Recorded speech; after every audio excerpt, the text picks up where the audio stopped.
Hey everybody, I'm here in Belgium, Ghent specifically. I'm speaking at the GymFed annual conference. There's over 2,000 coaches going to be here this weekend, and yeah, I've got the pleasure of being able to deliver some content to them on positive coaching, a topic which is really, really important to me. I'm going to be on stage, which is just behind there, in about half an hour's time. It's actually my biggest keynote to date. You know, having thousands of people watching is a bit daunting, but I'm looking forward to it. I'm well prepared. I've spent lots of time at home and in the studio preparing this content, making sure it's concise and it delivers a strong message, which is what the client wanted. Had a bit of a nightmare yesterday arriving. My flight was cancelled in London. As soon as I got to the airport, I found out, and no more flights were leaving the airport at all to Brussels. So there was a bit of panic because I actually delivered some content yesterday as well. But I made it. I got onto the Eurostar instead, had quite a nice journey there, was able to do some work at the same time. And yeah, here we are. I've got another 2 days, 4 more sessions to deliver. And yeah, just really looking forward to sharing my experience with the audience. And I just think it's impressive being able to bring over 2,000 coaches together for a weekend like this is incredible. So yeah, very much looking forward to it. I'll throw in some snippets of content if we've got any available, or some shots at least. Wish me luck.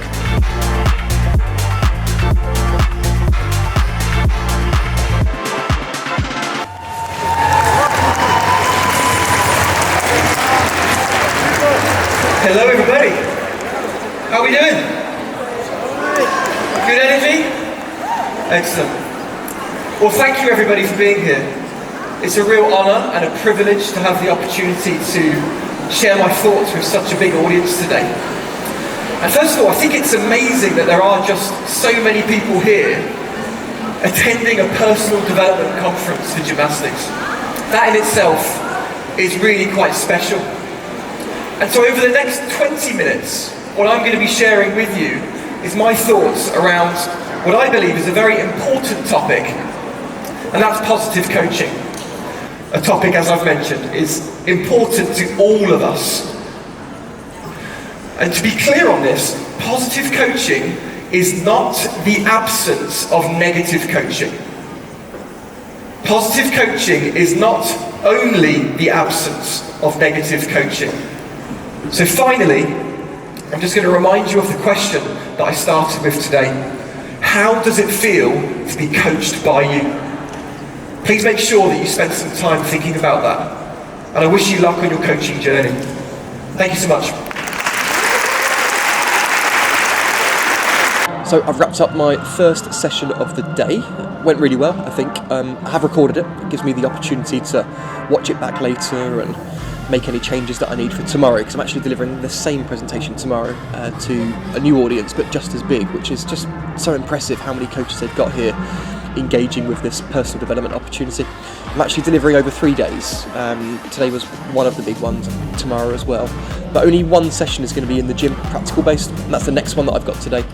It's in about 45 minutes time, and I'm going to be talking about a toe and catch-off. Now, I don't know how many coaches are going to be there, but what I do know is it's a beautiful gym. I've had the pleasure and the privilege of being able to deliver some coach education for the Federation probably 4 or 5 years ago now. Seems like quite a while, but beautiful gym, absolutely lovely. So I'll capture some of that content. You can kind of see the sort of things that I got up to. And then I'm done for the day, preparing for tomorrow.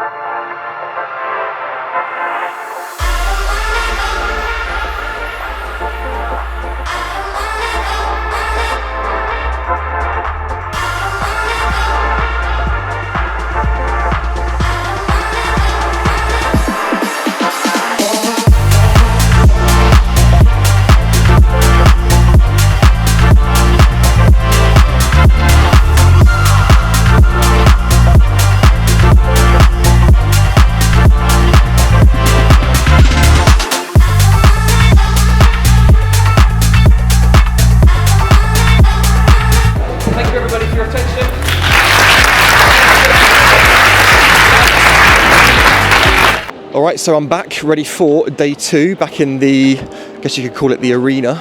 I've got another big audience today, so over 1,000 people again, and yeah, just basically sharing the same presentation that I did yesterday. So yeah, looking forward to getting that done. Had a great evening last night actually. Everyone kept telling me how beautiful Ghent was as a city, and so had a wander, had quite a few hours last night to just have a wander, go and get some food, and everyone was right, beautiful city. That's one of the benefits of being able to do this kind of work. But unfortunately, with busy schedules and other obligations, actually sometimes struggle to get out into these areas and actually see the cities. So it was really nice yesterday just to have that time and get the opportunity to see what a fantastic city it was. Overwhelmed with restaurant choices, but settled for somewhere quite traditional.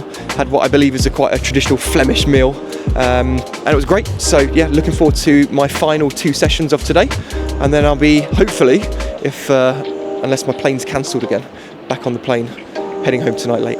All right, see you soon. Now I'm going to start now with a question that I want you to consider. This was a question that one of my mentors, Dennis, posed to me. It's a really important question that I think we should all consider very closely. And the question is, how does it feel to be coached by you? Now the reason why this is such an important question is because it means we have to step out of our world and step into the world of the gymnast or the participant that we're working with. And we have to see the world through their eyes instead of our own. Thank you everyone very much for your attention today. I appreciate you spending time with me. Thank you. So I've got a short break now in between the keynote just finishing and then my final session before I head home. And so I thought it was a good opportunity just to talk about one of the bits of content that I've been sharing whilst I've been here. The absence of negative coaching doesn't take you to a place of positive coaching, because just by removing some negative coaching behaviours, that might be shouting for example, or punishing athletes, you don't suddenly arrive at positive coaching. You know, there's much more to it than that in terms of building a relationship, making sure the culture's right and the environment, creating a sense of, you know, authentic safety. I think some things are a lot easier to have metrics for. I mean, competition results, for example, it's just data, it's information. It's really easy to use that.